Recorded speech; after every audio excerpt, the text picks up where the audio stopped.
this video, we will explore what kind of equipment can be used in ATEX classified areas. In Europe, devices and tools used in potentially explosive atmospheres are regulated by the Atexexample directive. Each piece of equipment must meet strict requirements based on the type of explosive atmosphere, whether it involves gases, vapors, or dust. We will now look at what kind of equipment can be used in ATEX classified areas. In Europe, devices and tools used in potentially explosive atmospheres are regulated by the Atexexample directive. Each piece of equipment must meet strict requirements based on the type of explosive atmosphere, whether it involves gases, vapors, or dust. All ATEX-certified devices and protective systems carry specific markings that ensure traceability and compliance.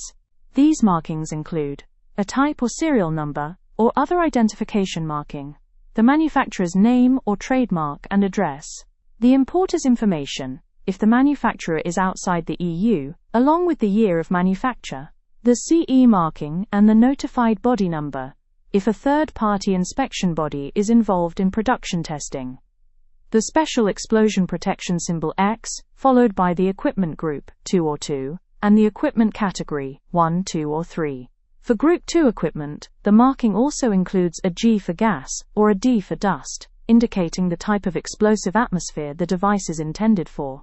For example, a label might read X22G, meaning it is equipment for Group 2 Category 2 and suitable for a gas atmosphere. Different gases, vapors, and dusts have unique chemical properties that influence the probability and severity of an explosion. Key factors include molecular weight, upper and lower flammability limits, minimum ignition energy, and flash point. The temperature class of an ATEX device is based on its maximum surface temperature. The device must always operate below the ignition temperature of the gas or dust present in the environment. The temperature classes are defined as follows. T1. Ignition temperature above 450 degrees Celsius. Maximum surface temperature 450 degrees Celsius, for example hydrogen. T2. 300 degrees Celsius to 450 degrees Celsius, for example ethanol. T3. 200 degrees Celsius to 300 degrees Celsius, for example hydrogen sulfide. T4. 135 degrees Celsius to 200 degrees Celsius, for example diethyl ether. T5. 100 degrees Celsius to 135 degrees Celsius. And T6. Below 100 degrees Celsius, for example carbon disulfide. Gases are also divided into explosion groups according to their ignition characteristics. Group IIA includes around 120 common gases such as butane, kerosene, and propane. Group IIB covers about 30 gases including ethylene and coke oven gas. Group IIC is the most hazardous group, including hydrogen, acetylene, and carbon disulfide. Dusts are classified in a similar way.